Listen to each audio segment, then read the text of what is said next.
তো যেটা নিয়ে আমি মূলত কথা বলতে চাচ্ছিলাম সেটা হলো এআই ক্যামেরা। ঠিক আছে, এআই ক্যামেরা আমরা নয় মনে করেন যে মোটর সাইকেল কাগজপাতি আছে, সব কিছু আছে, বাংলাদেশের সরকারের গভর্নমেন্টে সব কিছু দিয়ে মনে করেন যে রাইড করতেছি, কিন্তু ভাই এই যে এইগুলো, হ্যাঁ এইগুলো কি, এইগুলোর তো মনে করেন যে কোনো কিছুই মানে না।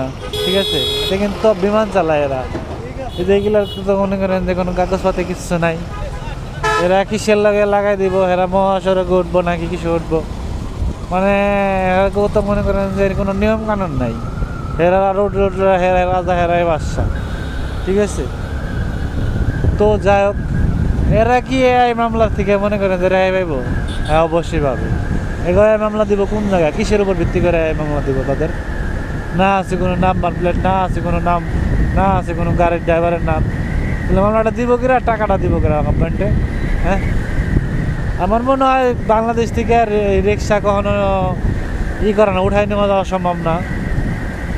তো যদি রিক্সা নিয়ে উঠাই নেওয়া যাওয়া সম্ভব হয়, তাহলে প্রত্যেকটা গাড়ির আমরা মোটর সাইকেলের যে বেরমান ব্যাড ট্যাক্স দিয়ে নামাই রোডে, এবং কি গাড়ির চালানোর জন্য একটা লাইসেন্স থাকে, সেক্ষেত্রে গাড়ির লাইসেন্স এবং কি আমার নিজের একটা ড্রাইভিং লাইসেন্স থাকে।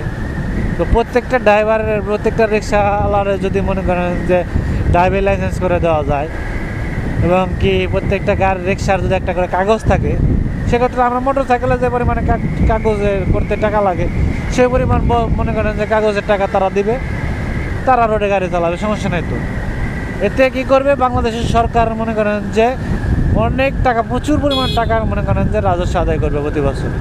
ঠিক আছে, যদি রিক্সাওয়ালাদের কাগজ থাকে, সেক্ষেত্রে কাগজ করতে টাকা লাগে। ঠিক আছে, বাংলাদেশ সরকারের খাতায় মনে করেন যে উঠা যায় নাম, সেক্ষেত্রে মনে করেন যে কি হবে, বাংলাদেশের সরকার আর ক্ষেত্রেই লাভ হবে, দেশের ফান্ডে টাকা জমা হবে। তো আমার মনে হয় প্রত্যেকটা রিক্সাওয়ালারে উচিত মনে করেন যে এগুলা কাগজ করে দেওয়া উচিত, ড্রাইভিং লাইসেন্স এবং কি রিক্সার কাগজ। ঠিক আছে, তাতে তারা অনিয়ম বা দুর্নীতি কোনো কিছু করতে পারবে না। এবং কি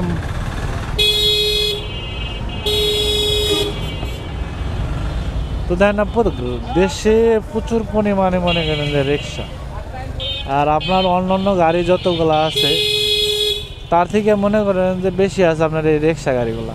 ঠিক আছে, যদি প্রত্যেকটা গাড়িতে মনে করেন যে 2 বছরের জন্য 10,000 এবং কি 10 বছরের জন্য 18,000, 17,000 বা 15,000 টাকা নেয়, এবং তাই ড্রাইভিং লাইসেন্স করতে যদি 5,000 টাকা করেও নেয়, তো আমি আমার মতামত প্রকাশ করতে চাই আর কি। তো সেক্ষেত্রে প্রচুর পরিমাণ টাকা মনে করেন যে বাংলাদেশ সরকারের ফান্ডে জমা হবে। তো বাংলাদেশ সরকারের এটা ভাবে দেওয়া উচিত যে আসলে রিক্সার জন্য কাগজ করা, এবং কি রিক্সা ড্রাইভারের জন্য কাগজ করে দেওয়া। ঠিক আছে, কারণ এটা উঠাই নেওয়া কোনোদিনও সম্ভব না, এবং কি উঠাই নিলে দেশের সম্পদ নষ্ট হবে। উঠাও যদি নেয়, সেই রিক্সাগুলো যাবে কোথায়? গ্রাম অঞ্চলে যাবে, চলবে। আর এখান থেকে মনে করেন যে বাংলাদেশের মনে করেন যে বিশেষ করে 7 থেকে 8% লোক এই রিক্সা রেটের সাথে জড়িত, আর এটার কারণে অনেকের লাভ হচ্ছে এবং অনেকের ক্ষতি হচ্ছে।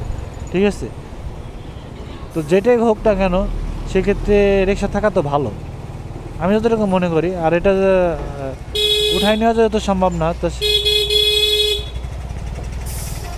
তাহলে উঠাই নেওয়া যদি না যাওয়া সম্ভব হয়, তাহলে মনে করেন যে কাগজ করে দেওয়াই ভালো হবে। ঠিক আছে, আমি আমার মতামত প্রকাশ করলাম, আপনাদের মতামতটা অবশ্যই কমেন্টস করে জানাবেন। ধন্যবাদ সবাইকে, আসসালামু আলাইকুম।